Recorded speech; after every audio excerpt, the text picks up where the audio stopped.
I never thought I'd be homeless at 22. Not because I couldn't pay rent, but because my own family threw me away like I was nothing. One moment I was their son, their brother, part of a family. The next, I was an outcast, discarded like garbage, standing on the street with a duffel bag and nowhere to go. It all started with my sister, Hannah. We were never close. She was 8 years older, and by the time I was old enough to hold a real conversation, she was already an adult, off living her own life. I didn't resent her for that. It's just how things were. She got married at 27 to Pete, a guy I actually liked. He was good to her, always had something nice to say about her, and he treated my parents with the kind of respect that made them adore him. They were together for 3 years before everything fell apart. I was still living at home at the time. I had just finished college, started working, and was saving up to move out. My parents were fine with it until Hannah came home one night, sobbing uncontrollably. "I filed for divorce," she announced between choked cries. We were all shocked. Then she said something that changed my life forever. Pete cheated on me, and just like that, everything turned upside down. Hannah had convinced herself that Pete had been having an affair for 6 months, and not just with anyone, but with one of my friends, Emily. I remember sitting there, stunned. Emily? Cheating with Pete? It didn't make sense. Emily and I weren't particularly close. But she was a kind person, and Pete never struck me as the cheating type. In fact, he was obsessed with Hannah. He talked about her like she was the best thing that had ever happened to him. But Hannah had made up her mind. And worse, she blamed me. "You introduced them," she screamed, pointing a finger at me like I was the one who had destroyed her marriage. "If you hadn't done that, none of this would have happened." I couldn't believe what I was hearing. My parents? They didn't even question her. They just stood there, taking in every word, as if she was delivering the gospel truth. I pleaded with them, trying to make them see reason. But I didn't do anything. I had no idea this was happening.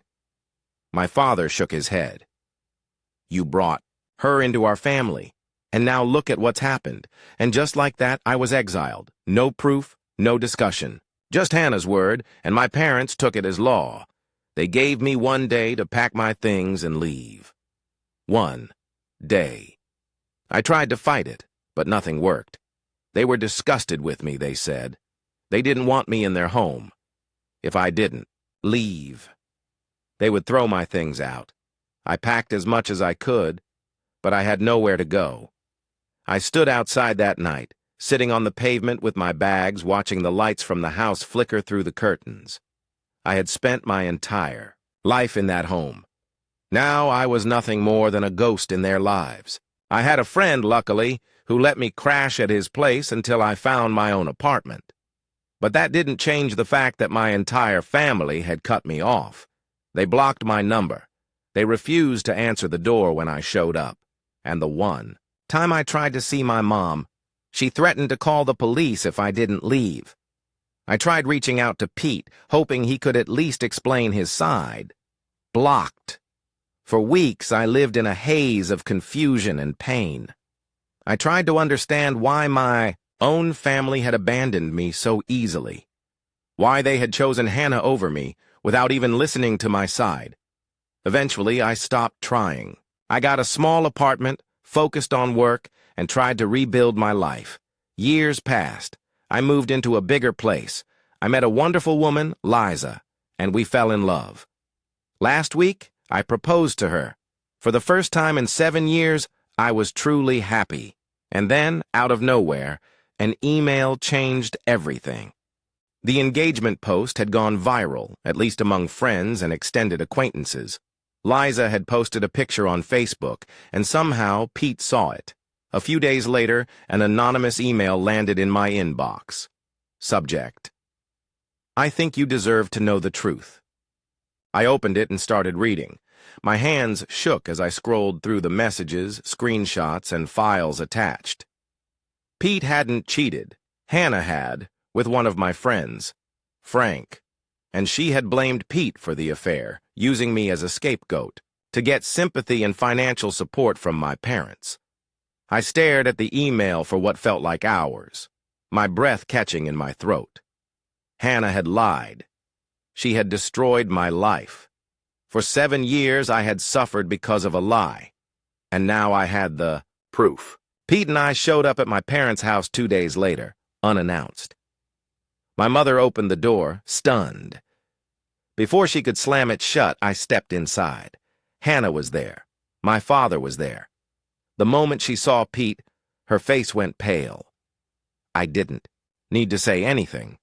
Pete handed them the files, emails between Hannah and Frank, photos, conversations about how they had duped Pete and my family. My father's face darkened. My mother covered her mouth in shock. "Hannah!" She tried to run upstairs. "Sit down." My father's voice was ice cold. For the first time, they saw the truth. And for the first time, Hannah got what she deserved. My father grabbed her suitcase, threw her clothes inside, and kicked her out, just like they had done to me. I watched as she sobbed, begged, pleaded, just like I had 7 years ago. No one listened. I walked out the door, Pete beside me. Justice. Finally. A week after the confrontation, my sister showed up at my door. She looked pathetic, eyes swollen from crying, hair a mess, and a desperation in her voice that I had never heard before. "Please," she begged, "you have to fix this with Mom and Dad." I almost laughed. "Me? Fix it?" I leaned against the door frame, arms crossed. "You ruined my life once," I said coldly. "I just returned the favor." Her lip trembled. "You don't understand what it's like to be alone." I raised an eyebrow. "Oh, trust me, I do." Her face crumpled, and she started sobbing, loud, ugly crying, like she thought it would break me. "I have nowhere to go," she whispered. I didn't feel a shred of sympathy. "Welcome to my world," I said, and shut the door in her face. She pounded on the door, screaming, calling me heartless, a monster, a vengeful bastard. I didn't care. I put on my headphones and let her scream. Eventually, she left. But before she did, she grabbed a marker from her purse and scrawled a message on my door. "You're nothing but a bitter, vengeful monster." I smiled, because for the first time in 7 years, I wasn't the victim. I was the one in control. Just when I thought I was finally rid of them, my parents found me on Facebook. No apology. No acknowledgement of what they had done. Just a message. "We saw your engagement. We would love to be part of your wedding and reconnect as a family. Let's move past this. We forgive you." I showed the message to Liza. She burst out laughing. "They forgive you?"